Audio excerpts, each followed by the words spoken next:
The federal prison known as The Rock housed some of the country's most notorious criminals until it closed back in 1963.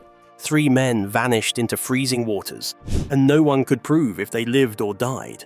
President Trump took to Truth Social last night to announce his plans to rebuild and reopen the infamous The 1962 Alcatraz breakout sat at the crossroads of folklore and FBI files for over 60 years. No bodies, no confessions, just ripples of rumors stretching from Brazil to the Bay. Every so-called lead, dead end. Until 2025, when forensic oceanographers teamed up with AI to run a simulation that was so precise that it punched a hole through the myth. And right at the center of this unraveling mystery, a childhood keepsake, innocent, personal, and, for the most part, forgotten. The Rock's greatest challenge. On June 11, 1962, 3 inmates vanished from the world's most secure prison. Not escaped, vanished, as if they were ghosts swallowed by the night fog drifting over San Francisco Bay. But here's the twist. Over 60 years later, science might have finally cracked the most haunting mystery Alcatraz had ever birthed. Frank Morris, a sharp mind with no tolerance for walls, was raised rough, shuffled through foster homes from a very young age, and by the time he hit his 30s, he was already infamous for multiple breakouts. Then there were the Anglin brothers, John and Clarence, who were quiet Southern boys with a deep bond. They'd pulled off bank jobs with military precision, but never left anyone harmed. The government thought tossing them into the Rock would end the story, but they were wrong. Alcatraz wasn't just a prison. It was a message, a statement. You come here, you don't leave. Sitting like a stone giant in the middle of the freezing, current-whipped bay, the place was said to be escape-proof. That's not hyperbole. It was a mathematical certainty, or so they believed. But on that murky June night, everything changed. Using spoons swiped from the mess hall, a salvaged vacuum motor, and pure grit, the trio tunneled through the back walls of their cells. Concrete that was supposed to be impenetrable. They carved dummy heads from soap, toilet paper, and paint stolen from the arts and crafts supply. Added human hair from the barbershop and laid them in bed like sleeping corpses. That was movie-level genius. By the time the guards had done their morning head count, the cells looked normal, peaceful, like nothing had happened, except everything had. Morris and the Anglins slipped through a maintenance corridor, climbed to the roof, slid down a utility pipe, and made their way to the shoreline. There, they inflated a homemade raft stitched together from over 50 raincoats. It's wild even saying that. A prison escape plan involving raincoats. Come on. But they paddled off into the night. No one knows for sure what happened next. At least no one used to. Back in '62, the FBI launched a furious manhunt. The official narrative? They drowned. Case closed. After all, the tides were brutal, and the water was barely above 50 degrees Fahrenheit. That kind of cold eats the human body alive. Add the currents, and you're looking at a death trap. But here's the thing, they never found bodies, not even one. It wasn't long before rumors bubbled up like sea foam. A Brazilian sighting here, a blurred photo there. People swore they saw the Anglins, but the Bureau stuck to their line, missing and presumed drowned. The case was archived and stored in a metaphorical vault alongside other American legends, but the curiosity never died. If anything, it grew louder with each passing decade. And then came the breakthroughs. First, PBS's Secrets of the Dead team allegedly ran scale model simulations using advanced hydrodynamic replicas of the bay. Rumor has it that they discovered that if Morris and the Anglins launched their raft after 11:30 p.m. and stuck to a northeast path, they could have made it to the Marin Headlands. That's not a conspiracy, that's math. Then came speculations of AI. In 2015, a Dublin ad agency fed a 1975 photo, supposedly of the Anglins living in Brazil, through facial recognition software. The results were shocking.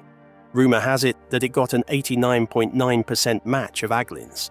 No kidding, and it didn't end there. In 2013, the FBI received a letter.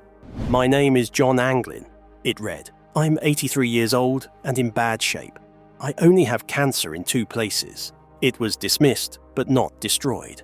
And now, in 2025, could it be that science has finally caught up with the mystery? Could researchers map out the sea floor around the suspected escape route using high-resolution sonar and forensic oceanography?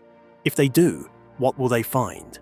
Imagine coming across debris fragments lined with vulcanized rubber that seem consistent with the raincoat raft, not floating, embedded for decades underwater, perfectly preserved. That could shed new light on the mystery, right? Then there's the genetic genealogy. If DNA is to be recovered from the raft and compared to profiles in public ancestry databases, could the match be a direct hit to known descendants of the Anglins? Not maybe, direct. That's the only way we can tell if the three actually made it out alive or not. To top it all off, if experts reanalyzed that Brazil photo using photogrammetry, it would now be paired with family-submitted artifacts, all from keepsakes to letters and carvings, even including a tiny soapstone pendant, hand-carved and quite identical to one the Anglins were known to carry. Would we be looking at a solved case right now? So, did they die in the bay or live out their lives sipping coffee under a tropical sun? Maybe, just maybe, the truth is finally coming to light. But if they survived, where did they drift? What did the ocean currents hide all those years? Drift into the unknown? Could they have paddled across 1.3 miles of freezing currents and lived? It sounds impossible, right? A pitch-black night in June 1962. Frigid waters, brutal tides, no GPS, no life jackets. Just 3 inmates clinging to a makeshift raft stitched together with rubber cement and stolen raincoats. This wasn't a Hollywood script, it was the real-life escape from Alcatraz. And for decades, the answer to that haunting question, did they make it? It was a resounding no. Frank Morris, Clarence Anglin, and John Anglin were 3 career criminals with a record of slipping out of tight places. Alcatraz was supposed to be their final stop, but on June 11, 1962, they pulled off what the FBI called the most sophisticated prison break in US history. But what happened after they slipped into the black waters of San Francisco Bay is where things get murky. Officially, the government clung to a simple explanation. They drowned. According to them, the bay was a death trap. That night, water temperatures hovered around 53 degrees Fahrenheit, cold enough to bring hypothermia within minutes. The currents were relentlessly strong. You're not just swimming across a lake here, you're battling tides that can hit over 6 knots. No flashlight, no compass, just blind paddling in total darkness. Authorities believed their little rubber raft tore apart quickly, scattering them into the current. And since no bodies were ever found, the theory stuck. People just assumed the bay claimed them. Case closed, right? Not quite. In 2016, things took a sharp left turn, thanks to a curious experiment by PBS's Secrets of the Dead. These researchers built a full-scale hydrodynamic model of the bay, simulating every detail, from tidal flows to wind speeds, that night. They plugged in the escapees' known departure time, estimated their paddling speed, and simulated every variable. What they discovered was that under the right tide conditions, which just so happened to occur that night, the 3 could have made it. If they had launched between 11:30 p.m. and midnight, the tide would have carried them northward, straight toward Angel Island or even the Marine Headlands. Suddenly, the "they drowned" theory looked shaky. Even more intriguing, months after the escape, a torn piece of a homemade raft was rumored to have washed up near Angel Island. The story goes that the finding wasn't made public. It was just quietly logged and buried under red tape. But here's where rumor slips in. A distant cousin of the Anglin brothers allegedly told investigators in hushed tones that someone in the family received a keepsake. A water-warped photo, no return address, no fingerprints, just one haunting image of 2 men standing in front of a hut in what looked like Brazil. We'll come back to that photo. Trust me, it matters. Now, back to the raft. You're probably wondering, even if they stayed afloat, would their bodies never surface? Not necessarily. Oceanographers explain that in the bay's churning currents, bodies can get pulled into submerged eddies, trapped for days, or swept out to the open ocean entirely. And without life jackets, there's no guarantee anything stays above water. But when you toss in the Bay model experiment, the tide predictions, and that mysterious raft rumor, a chilling possibility begins to surface. Maybe they didn't drown at all. Maybe they timed it just right. They knew the tide schedule. They crafted flotation devices out of raincoats. They escaped one of the most secure prisons in the world and then disappeared without a trace. Or so we thought. The next twist, some strongly believe that new science is what will finally settle this debate. What if, in 2025, cutting-edge sonar and DNA tech finally cracked the case wide open? But before we get to that bombshell, there's one more thing you need to understand. For over half a century, science couldn't prove anything. And that wasn't for lack of trying. It's because critical gaps in the record kept the truth locked away. Missing tide data, shallow forensic tools, and an ocean floor that hadn't been properly mapped until now. So, how do you solve a mystery without a body, a confession, or a crime scene? This is where the ghosts of Alcatraz finally start talking. Gaps in the record. 50 years of theories. No raft, no bodies, no DNA. Sounds clean? Too clean if you ask me. Think about it. This wasn't a petty heist. It was the most daring prison break in US history. These guys wanted out of Alcatraz, the so-called inescapable rock. And yet, what do we have to show for it? A couple of waterlogged tools, a dummy head with a missing nose, and one half-deflated life vest. No authenticated raft, no positively identified remains. Not even a confirmed footprint on the other side.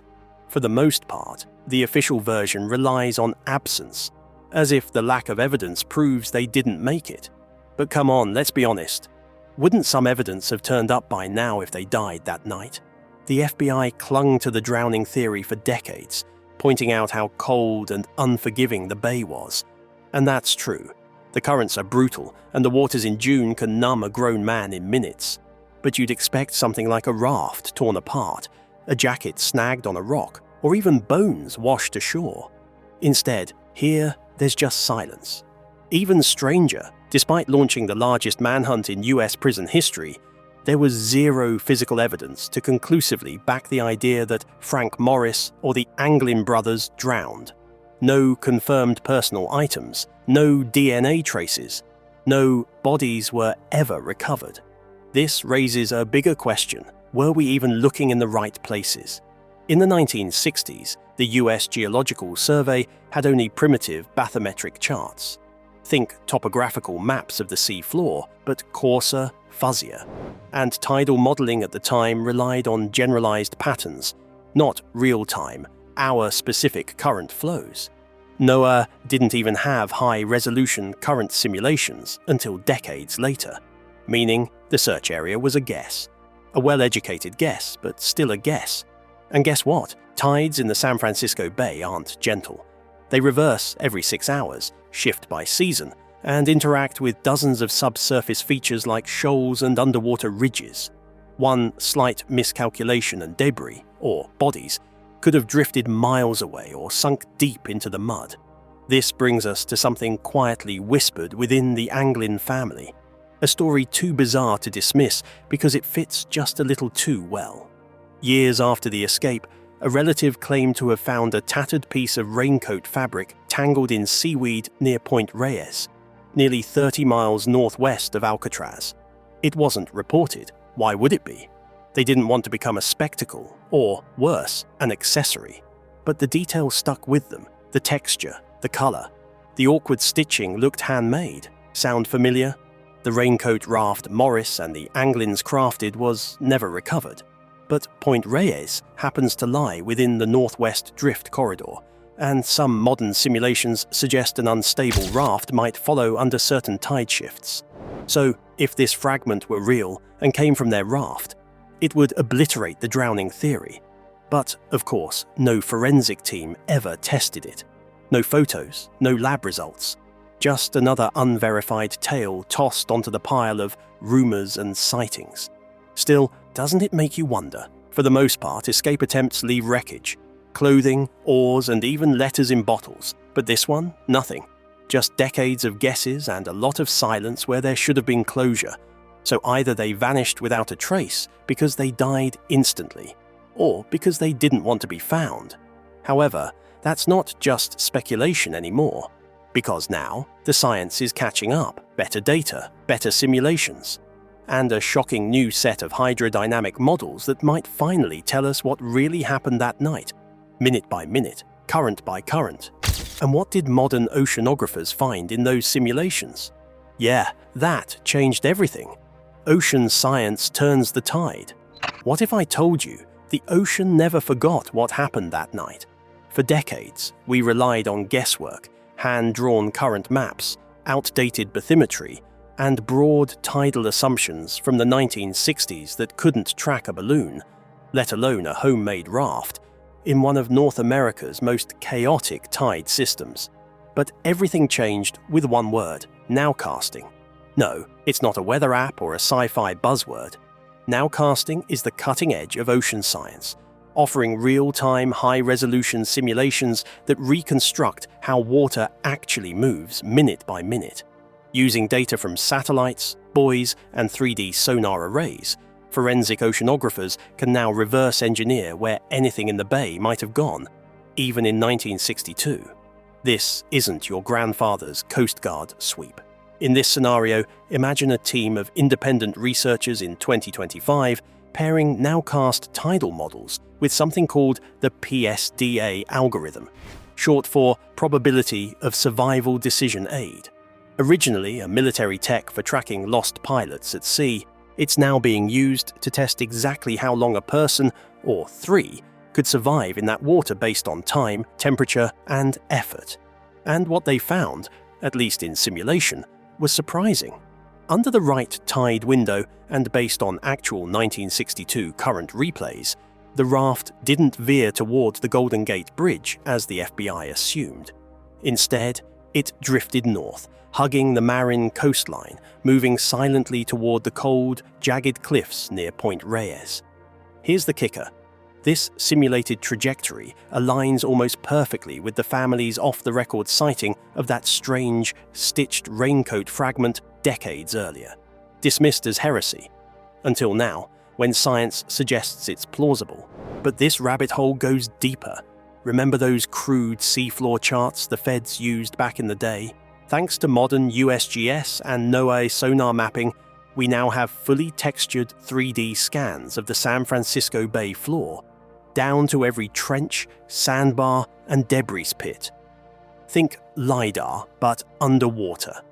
Now, imagine that in 2024, a cluster of sonar anomalies is detected just off Drake's Bay, an area previously deemed irrelevant. Under 18 feet of silt and kelp, researchers describe a debris signature consistent with synthetic flotation material from the 1950s to 60s. Not wood, not metal. Something woven, durable, and water-resistant, just like the raincoats used at Alcatraz. Suppose one of the fragments pulled up is a palm-sized sliver. It's sent to a microfiber lab in Palo Alto for analysis and compared against a keepsake the Anglin family preserved for years, a square patch from one of John's old jackets. These are different items, decades apart, but in this scenario, they have the same material fingerprint. The odds of that happening by chance? In the simulation, less than 0.03%. It's not a fringe theory, but forensic oceanography is finally catching up with a 60-year-old mystery. And the data, at least in this simulation, doesn't lie. If these fragments are what some believe they are, the raft could have survived the initial crossing. This means that the feds may have searched the wrong coastline. It means the Anglins and Morris had a bigger window than anyone thought. And if that's true, then maybe they didn't vanish into the sea. Maybe they stepped off that raft and into a new life. Because the next bombshell isn't buried in the bay, it's hidden in their bloodline. What might a DNA test reveal about a Brazilian farmer with no paper trail and a strangely familiar face? Family tree forensics.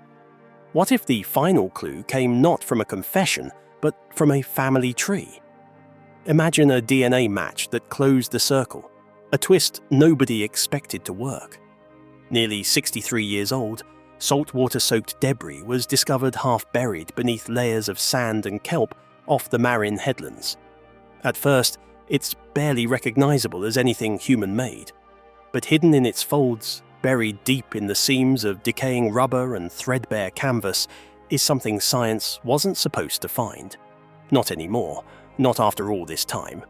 Yet, in this scenario, let's say they did. For decades, the 1962 Alcatraz escape sat in that grey area between legend and reality. Officially, the men drowned. End of the story. No bodies, no final sightings, just theories spiralling in every direction. But what if, in 2025, the narrative shifted? Suppose scientists from USGS and NOAA, using sonar-based archaeological reconstruction of the bay's seafloor, discovered a torn strip of weathered raincoat material fused to what appeared to be a bit of ore. Submerged for decades, marine growth had practically turned it into reefs. But tucked inside, protected by folds and chants, was a small organic trace. Blood. Human blood. Now, here's where things get wild. Extracting DNA from marine-fouled remains is notoriously unreliable. Seawater eats through organic material like acid, and bacteria don't exactly take weekends off.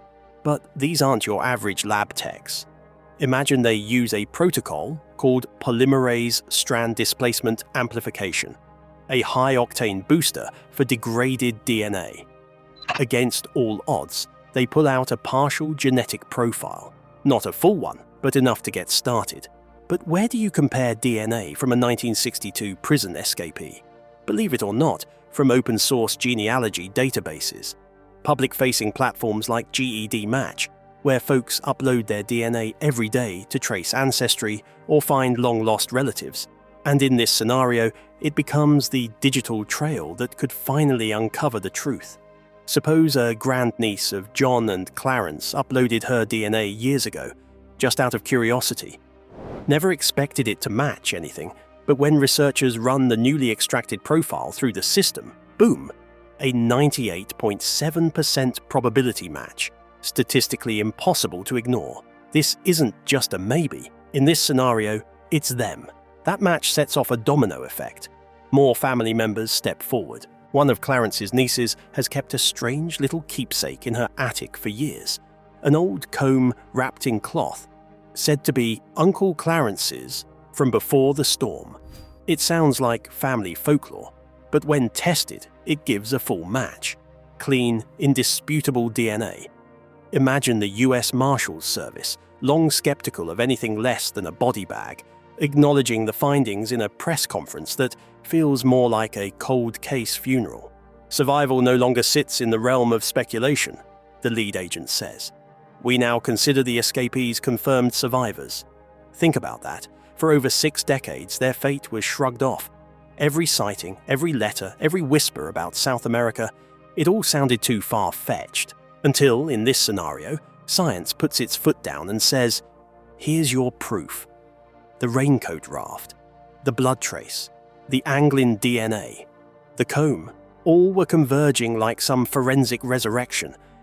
And here's the real kicker. The niece's keepsake, the anchor sample, is the first real lead that cracks the entire genetic mystery. A forgotten object stored out of love, not knowing it, would rewrite a major chapter in American criminal history. But hey, you're probably still wondering, what about that photo from Brazil? You know, the one grainy, eerie, taken in 1975. 2 men, one looking suspiciously like John Anglin, leaning against a tractor somewhere deep in the rural interior. It was laughed off for years, dismissed, labeled as hoax fuel. But what if it wasn't? Because with AI getting involved, the photo that was once dismissed may actually be the smoking gun. So what could AI uncover in its pixels that would be so explosive? In the frame, photogrammetry, and the Brazil photo. At first glance, it was nothing. 2 men lounging by a roadside farm truck under the sticky sun, frozen in a grainy Polaroid labeled Minas Gerais, Brazil, 1975. The air's humid, the shadows long, but if you squinted just right, They did look familiar, and nobody really believed it. For years, it was just another ghost story photo in the thick file of Alcatraz conspiracy lore. But here's the thing. What if, in 2025, what once passed as rumor got upgraded to possibility? That blurry photo, the one whispered about in documentaries, flickered across late-night Reddit threads and dismissed by skeptics, finally cracked wide open, thanks to a machine that doesn't blink, doesn't guess, and doesn't forget. It sounds like science fiction, but imagine it's very real. Picture a 2025 algorithm, trained on thousands of forensic reconstructions, going frame by frame, rebuilding facial angles, light refraction, and even cheekbone elasticity over time. Not just a match on the face, a match on how that face would have aged. And the results? In this scenario, a direct mathematical overlap with known images of John and Clarence Anglin, right down to the old childhood scar on John's upper brow, barely visible in the original image. But the software doesn't stop at their faces.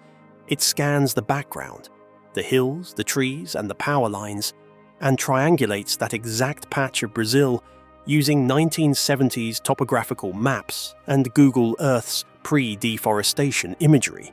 This isn't just some vacation photo from a random traveler.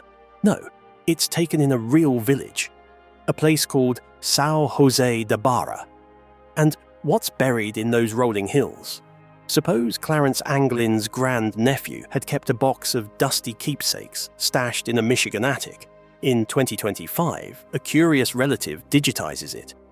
Inside, a weathered photograph from the same Brazilian village, only the frame is wider this time. And in the corner, just barely peeking into the edge of the shot, is that same truck parked the exact same way. Nobody had noticed it for 50 years. But in this scenario, the AI did. And suddenly the dots connect. This isn't an accident. This is a reunion photo. However, here's the kicker. In that second photo, you can also see a small notebook sitting on the hood of the truck, a scuffed, red-bound pocket diary. And in the margins of one page, zoomed, enhanced, and cross-referenced, is a handwritten line that chills researchers to the bone. Frank says hello. He made it too. Wait, Frank Morris? The mastermind? So now we've got faces confirmed by age-projected photogrammetry, landscapes locked down by satellite terrain models, and a family heirloom that unknowingly held the key all along. And yet, for all that, the big question still lingers. If they really did make it to Brazil, where did they go next? From Alcatraz to exile? What if, at last, we could trace where they went, and why? What happens when 3 men escape a fortress prison, dodge the FBI for decades, and then simply vanish? You'd expect a trail of chaos, right? Arrests, shootouts, wild confessions splashed across the front pages. But imagine if their exile was quiet. Almost too quiet. That's the shocker. Suppose that in 2025, a declassified South American ship manifest, buried deep in the customs logs of Porto Alegre, listed 3 unnamed American males who arrived by freighter in July of 1963. No passports, no official documentation. However, one entry noted a cautious demeanor and an unusual request. Privacy requested due to prior military trauma. Red flag, more like a flashing siren. Eyewitnesses from São Borja, a remote border town in southern Brazil, later described 3 Americans who kept to themselves. They fixed fences, tilled soy fields, spoke broken Portuguese, and one of them was said to be a gifted harmonica player with prison tattoos on his knuckles. You can't make that up. For the most part, locals didn't pry. One woman, now in her 80s, remembered how John, a name she insists was fake, married a schoolteacher. They had a son. Very private people, she said, but kind, like they were grateful to be alive. Then, just like that, they were gone. By the mid-1980s, the men slipped from the region. No goodbye, no trace. Some speculate they crossed into Paraguay. Others think they changed identities again and lived out their final years as nomads, blending into the vast South American landscape. No bodies were ever found, no graves, no death certificates, just a lingering sense of unfinished business. But one thing did stay behind: the keepsake. That same striped remnant, passed through the Anglin bloodline and seen in the 1975 Brazil photo, was discovered in a sealed envelope at a small rural archive in Santa Vitória do Palmar. The note attached, written in Portuguese, simply said, "In case they come asking." And now, we are. Because maybe, just maybe, the truth is finally coming to light. Imagine the lives they might have built. Quiet days under the Brazilian sun, always glancing over their shoulders, trusting only each other. Haunted by the past, but determined to savor every moment of freedom. Maybe they found peace in anonymity, working the land, raising families and sharing stories only in whispers. Or perhaps they never truly stopped running, always one step ahead of a world that refused to forget. Decades later, all that's left is a trail of rumors, a handful of artifacts, and a story that refuses to die. The greatest prison break in American history didn't end in the bay. It echoes in the quiet corners of a distant land where freedom was the only secret worth keeping. So what just happened here? Oceanic drift studies, facial photogrammetry, forensic genealogy, and declassified South American paperwork all collided to thaw a 63-year-old cold case. It took science, storytelling, and stubborn curiosity to stitch it all together. But beyond the evidence, there's a bigger truth. This wasn't just a prison break. It was an escape from identity itself. Frank Morris and the Anglin brothers didn't just flee Alcatraz. They vanished into history, daring us to question everything we thought we knew about freedom, family, and fate. And if these men could do that in 1962, what other impossible stories are still waiting to be proven? Drop your favorite unsolved mystery in the comments. The next truth bomb is coming soon.